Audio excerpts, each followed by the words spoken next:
ആദ്യമേ പറഞ്ഞേക്കാം, കളങ്കാവൽ എന്ന് പറയുന്ന സിനിമ കണ്ടവർക്ക് മാത്രമായിരിക്കും ഞാൻ ഇനി പറയാൻ പോകുന്ന ഈ വീഡിയോ ദഹിക്കുകയുള്ളൂ, മനസ്സിലാവുകയുള്ളൂ. ശ്രുതി രാമചന്ദ്രൻ എന്ന് പറയുന്ന ഒരു നടിയാണത്. മമ്മൂക്കയോടൊപ്പമാണ് ഇവർ നിൽക്കുന്നത്. മമ്മൂക്കയോടൊപ്പം അഭിമാനത്തോടെ ചിരിച്ചുകൊണ്ട് നിൽക്കുന്ന ഈ നടി ഉണ്ടല്ലോ, സത്യം പറയാലോ, നമ്മുടെ മലയാള സിനിമയിൽ ഭയങ്കര ഗ്രേസ്നെസ് ഉള്ള ഒരു നടിയാണ്. ഭയങ്കര സൗന്ദര്യമാണ് ഇവരുടെ അഭിനയം കണ്ടിരിക്കാൻ.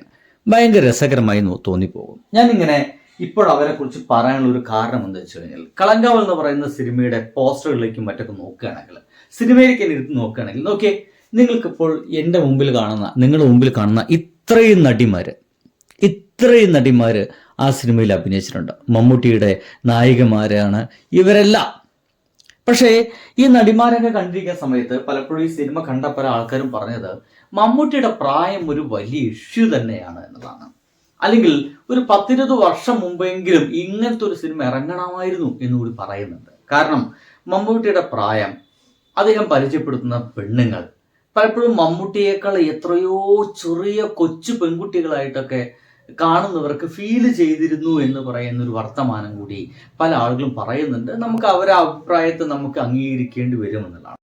ഈ കളങ്കാവ് എന്ന പടത്തിനകത്ത് മമ്മൂട്ടി അഭിനയിക്കുന്നു എന്ന് പറഞ്ഞ് കാണിക്കുന്ന ഗോഷ്ടികളും കാട്ടിക്കൂട്ടുന്ന ചില നമ്പറുകളൊക്കെ ഉണ്ടല്ലോ, അത് ഒന്നിനെ ഉള്ളു കൊള്ളാന്ന്, ബാക്കിയല്ല സിഗരറ്റൊക്കെ വെച്ചിട്ടിങ്ങനെ. നിങ്ങൾ തന്നെ സൂക്ഷ്മമായിട്ട് ഇനിയിപ്പോൾ ആളുകൾ എൻ്റെ നെഞ്ചത്തേക്ക് തെറി പറയാൻ നിൽക്കുന്നുണ്ട, പല ആൾക്കാരും പറയാറുണ്ട്. എന്തായാലും ഞാൻ ചോദിച്ചു നോക്കുന്നത്, ഈ സിനിമയിൽ പല നടിമാരുണ്ട്.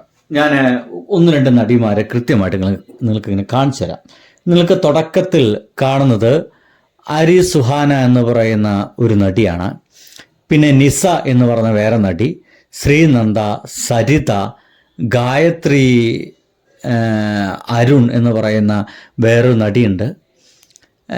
പിന്നെ ആരാണ്, അനുപമ, ശ്രുതി രാമചന്ദ്രൻ, സിന്ധു വർമ്മ എന്നൊക്കെ പറഞ്ഞിട്ട് കുറേ നടിമാർ നമുക്കിതിൽ കാണാം.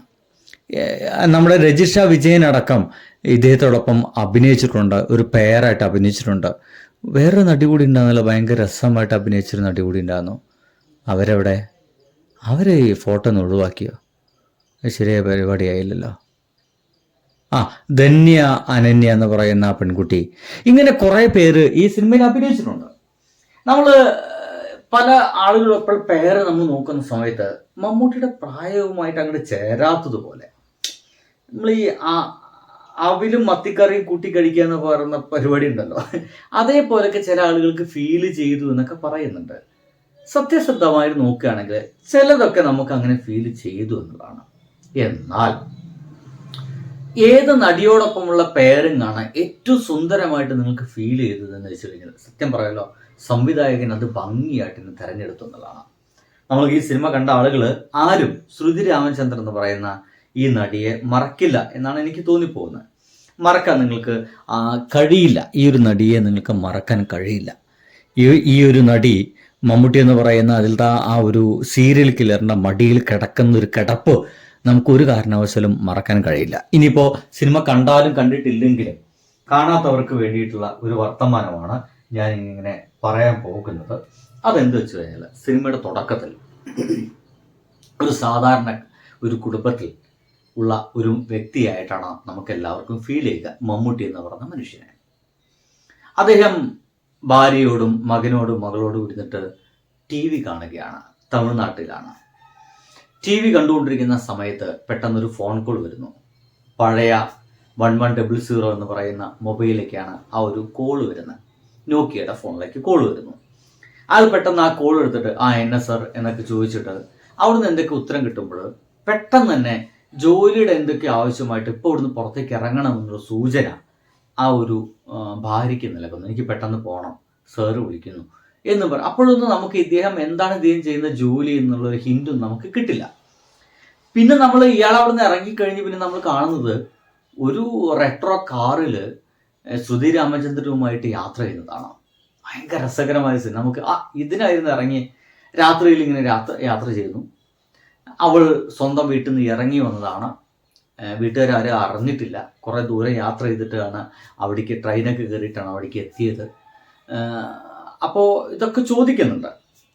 അങ്ങനെ ഈ വർത്തമാനത്തിനൊക്കെ ഇടയ്ക്ക് അവളുടെ കൈ പിടിച്ചിട്ട് നെഞ്ചോട് ചേർക്കുന്നുണ്ട്. രണ്ടുപേരും പ്രണയത്തിലാണ്. ഭാര്യ കൂടാതെ ഇങ്ങനത്തെ ഒരു പ്രണയബന്ധം മമ്മൂട്ടി എന്ന് പറയുന്ന ഒരു മനുഷ്യനെ ചെയ്യുന്ന കഥാപാത്രത്തിനുണ്ട്. ഇതിലത്തെ സീരിയൽ കില്ലറുടെ വേഷം ചെയ്യുന്ന ഇദ്ദേഹത്തിനുണ്ട്. അങ്ങനെ മമ്മൂട്ടി ചെയ്യുന്ന കഥാപാത്രം ഇവരുടെ പ്രണയത്തെ നമ്മളെ മുമ്പിലേക്ക് നന്നായിട്ട് കാണിച്ചിരുന്നു. പിന്നീട് കാണിച്ചിരുന്നത് രണ്ടുപേരും മുറിയിൽ ആലസ്യത്തോട് കൂടിയിട്ട് ഇങ്ങനെ കിടക്കുന്നതാണ്. രണ്ടുപേരും ഭംഗിയായിട്ട് ഒരു ലൈംഗിക വീഴ്ചയിൽ ഏർപ്പെട്ടിട്ടുണ്ട് എന്ന് നമുക്ക് മനസ്സിലാകും. ആ ഒരു മനസ്സിലാക്കിയതിന് ശേഷം ചില കാര്യങ്ങളൊക്കെ ഇങ്ങനെ സംസാരിച്ച് പോകുമ്പോൾ ചില കൊലപാതകങ്ങളിലേക്ക് മറ്റും ഇങ്ങനെ എത്തുന്നു. അതിനിടയ്ക്കാണ് മമ്മൂട്ടിയുടെ കഥാപാത്രം ചോദിക്കുന്നത്, എന്തിനെ കൊല്ലുമ്പോഴാണ് ഏറ്റവും കൂടുതൽ സുഖം കിട്ടുക എന്നറിയുമോ? അപ്പോൾ എന്തിനെ കൊല്ലുമ്പോഴാണ് അങ്ങനെ പലരും ചോദിക്കുമ്പോൾ പറയുന്നുണ്ട്. രസകരമായിട്ട് സംഭാഷണം എന്തൊരു ഭംഗിയാണെന്നറിയോ? എന്തു രസമായിട്ടാണ് നമ്മുടെ ശ്രുതി രാമചന്ദ്രൻ മമ്മൂട്ടി എന്ന് പറഞ്ഞ ആ ഒരു മനുഷ്യൻ്റെ കഥാപാത്രം സംസാരിക്കുന്നത്. ഭയങ്കര രസകരമായിട്ടാണ്.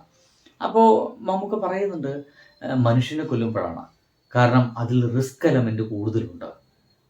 അപ്പൊ എങ്ങനെ കൊല്ലാൻ ഇത്ര വലിയ എളുപ്പമാണോ എന്നൊക്കെ ചോദിക്കുമ്പോൾ തൊട്ടടുത്ത നിമിഷം ഒരു ഷോൾ എടുത്തിട്ട്, ഷോളൊന്നും ഇവിടെ കാണാനില്ലല്ലോ, ഇനിയിപ്പോൾ നമുക്ക് ഉദാഹരണത്തിന് ഷോൾ വേണ്ട, ഇങ്ങനത്തെ ഒരു ഷോൾ എടുത്തിട്ട് പിന്നെ അത് ഇന്ന് എങ്ങനെയാണ് കൊല്ലുക എന്ന് കാണിച്ചു തന്നെ.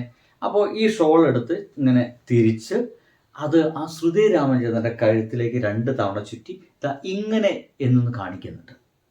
അപ്പോഴും അത് ഇങ്ങനെ എന്നൊക്കെ പറഞ്ഞിട്ട് അവളത് പ്രതീക്ഷിക്കുന്നില്ല, കാണുന്ന നമ്മളും പ്രതീക്ഷിക്കുന്നില്ല. തൊട്ടടുത്ത നിമിഷം ആ ചുറ്റിയ കയറ്, ചുറ്റിയ ആ ഷാള് അവളുടെ കഴുത്തിൽ മുറുക്കും എന്ന് നമ്മൾ ആരും പ്രതീക്ഷിക്കുന്നില്ല.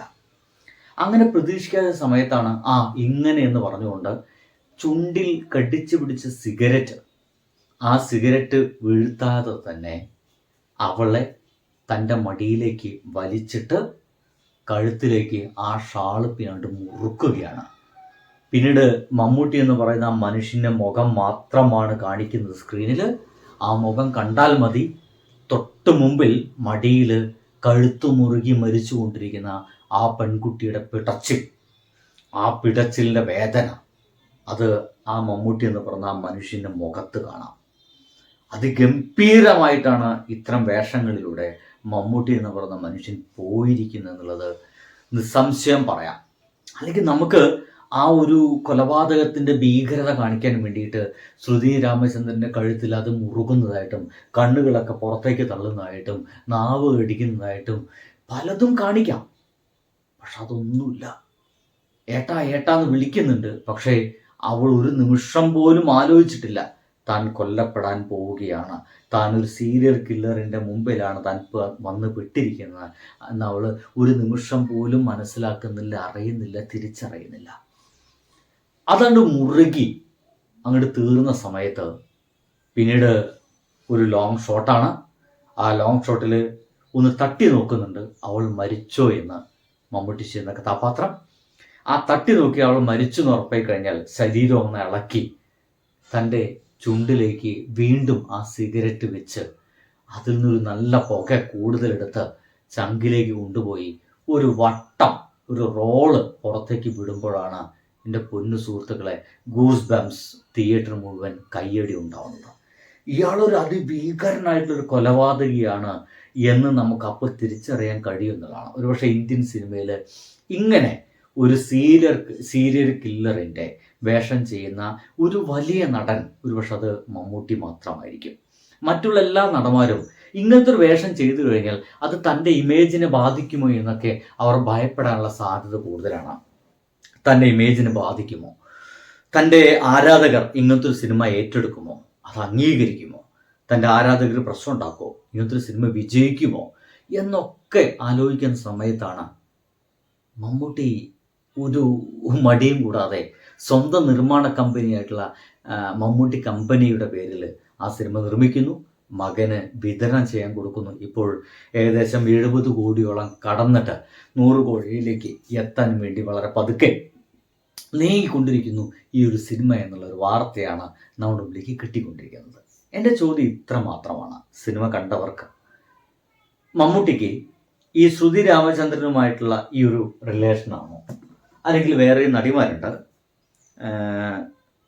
ഒപ്പം തന്നെ ഇവിടെ മറ്റുള്ളവരവിടെ ശ്രുതി രാമചന്ദ്രനുമായിട്ടുള്ള വേഷമാണോ, അതോ പിന്നീട് ഗായത്രി അരുൺ എന്ന് പറയുന്ന ഒരു നടിയുണ്ട്, അവരിതാണ് കേട്ടോ എനിക്ക് പിന്നീട് ഒന്നും ഇഷ്ടമായത് ഒരു കോമ്പിനേഷനാണ്. ഈ ഒരു കോമ്പിനേഷനാണ് ഇന്ന് അതേ സമയം തന്നെ ഒന്നുകൂടി ഭയങ്കര രസമായിട്ട് അഭിനയിച്ച ഒരു പെൺകുട്ടിയുണ്ട്. അത് ധന്യ അനന്യ എന്ന് പറയുന്ന ഈ ഒരു പെൺകുട്ടിയാണ്. ഇവരുടെ മുഖത്തെ എക്സ്പ്രഷൻസുകളൊക്കെ ഭയങ്കര രസമായിരുന്നു. ഇതിലേതാണ് നിങ്ങൾക്ക് ഏറ്റവും കൂടുതൽ ഫീൽ ചെയ്തത്, ഇഷ്ടമായത്, അല്ലെങ്കിൽ മമ്മൂട്ടിക്ക് ചേർന്ന ഒരു പെയർ എന്ന് നിങ്ങൾക്ക് ഫീൽ ചെയ്തത്? ഇതിലത്തെ ഏത് നടിമാരാണ്? ചോദ്യം വളരെ സിമ്പിളാണ്, പക്ഷെ കണ്ടവർക്കേ പറയാൻ കഴിയുള്ളൂ. അപ്പോൾ സുഹൃത്തുക്കളെ, ബൈ.